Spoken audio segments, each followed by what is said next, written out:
Welcome to your daily dose of Carolina bays. The Niagara Escarpment. An escarpment is a long, steep slope, especially one at the edge of a plateau or one that separates areas of land at different heights.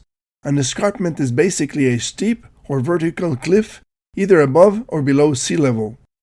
The Niagara Escarpment is notable because it makes a semicircle around the Michigan Peninsula. The escarpment extends eastward, south of Lake Ontario. The escarpment at Niagara Falls is marked by a drop in elevation between Lake Erie and Lake Ontario of 99 meters or 325 feet. Niagara Falls straddles the border between Canada and the United States. Both countries have hydroelectric generating plants that take advantage of the falling water. This image of the Lake Huron bathymetry is marked to suggest that the impact at Saginaw Bay could have come from the southwest. The point of the arrow is at the deepest point of Lake Huron, and it is remarkable that Saginaw Bay is aligned with the deepest point. The curvature of the bathymetry seems compatible with the shock waves of a projectile coming from the southwest.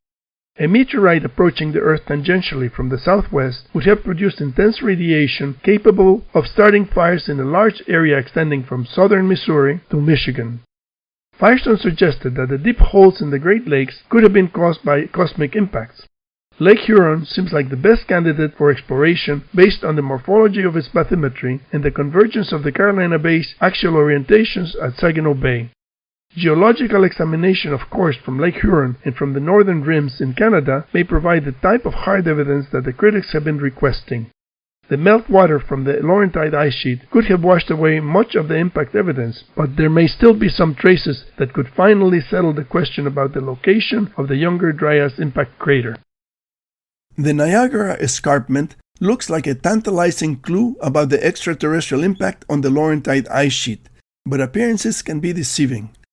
At this time, we don't know whether an extraterrestrial impact on a 2-kilometer thick ice sheet could have produced enough compressive force to create the Michigan Basin or to create shock quartz, which is what will finally convince geologists that an impact did in fact occur.